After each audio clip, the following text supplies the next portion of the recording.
Are you someone that's scared to get filler? I mean, there's so many stigmas around it because you think filler is going to make you look fake. Well, that's where facial balancing comes into play. If you've ever gone in for a treatment plan and you only want your lips done, but you actually need your chin, that is going to throw off the balance of your face. I mean, think about this. If you have this old house and you only paint this one door, now this one door is new, now the rest of the house is kind of going to be thrown off. It's the same thing with facial balancing. You have to look at the face in a whole in order to balance the face appropriately. So it's not about these standalone treatments. It's about combining everything together, It's about combining everything together.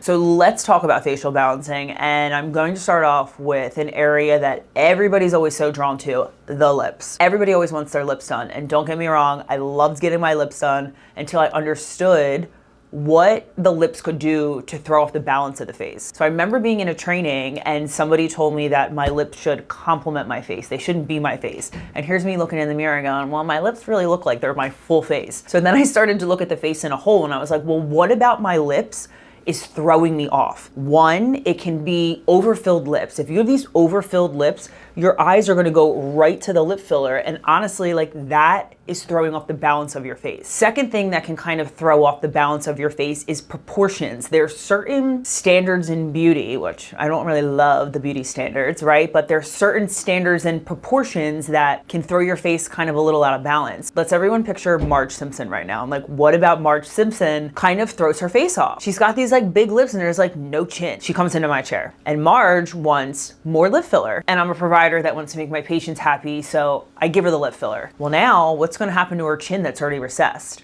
It's going to make it look more recessed, make her lips look bigger, and her whole face is going to be out of balance. Instead of just going lip filler, we want to redirect the lip filler and address the chin.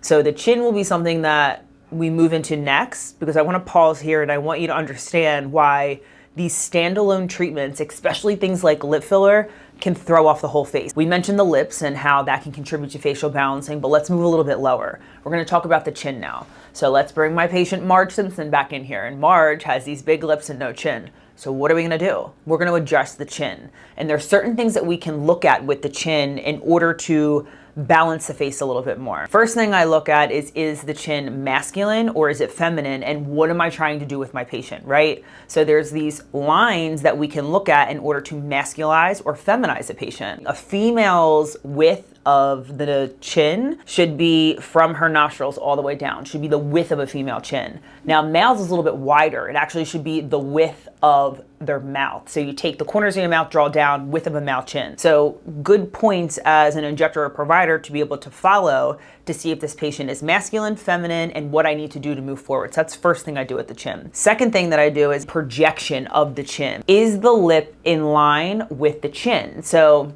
drawing an imaginary line, I will take a ruler with my patient, put the ruler on the lip, and is the projection matching up to where the lip is?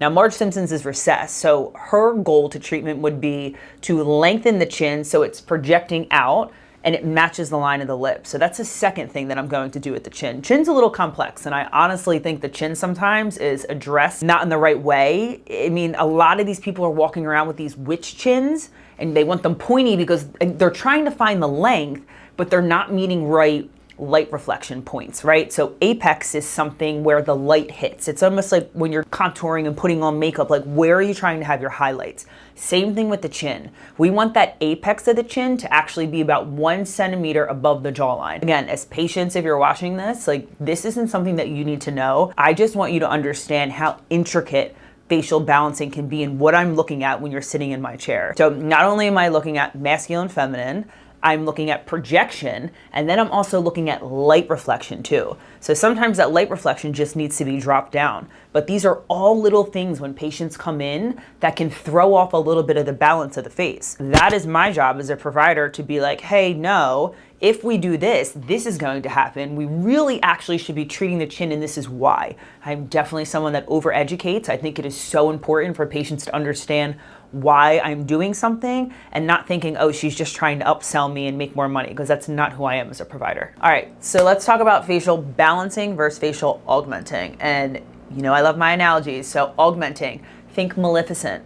Nobody should look like that. So when you're augmenting somebody's face when they come in for cheek filler, Augmenting would give these high, sharp cheekbones, even though I know some people like that, but you're changing the anatomy of somebody's face. Nobody really looks like that. Then we have facial balancing. Balancing is either restoring, right? Restoring volume that you lost. Let's just say you lost some mid-cheek filler volume here. You're adding volume back to restore. Or you are balancing ratios, right? So balancing ratios in reference to, we referred to the chin, Marge Simpson again. We wanted to balance the length and projection of her chin in line with her lip. If I'm going into the top 3 areas of places that are augmented, cheeks would definitely be one. A lot of the times, people don't need that lateral cheek. It's that mid-face cheek volume. And when we're giving that lateral cheek, we're augmenting the face.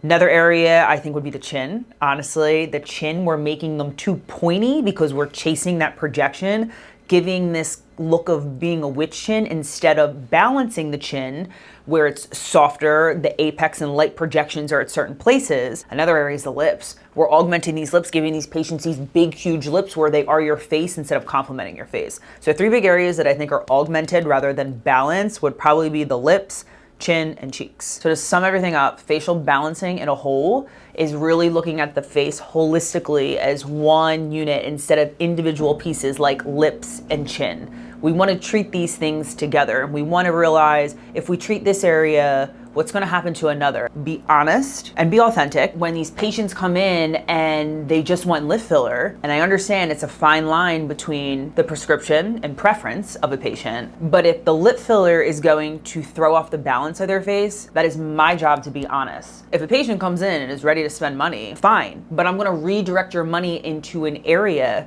that will better suit the balance of your face. And that's not me trying to upsell, that's just me being honest and having your best interests at hand. And that's the thing that I think is so important. You need someone that's gonna push you a little bit. I get it, you come in here as patients and you're like, I want this treatment and I want that treatment. But at the end of the day, if that is going to make you look honestly worse leaving the chair, it is my job to tell you no and educate you as to why. Consultations are so important because sometimes filler might not be the answer.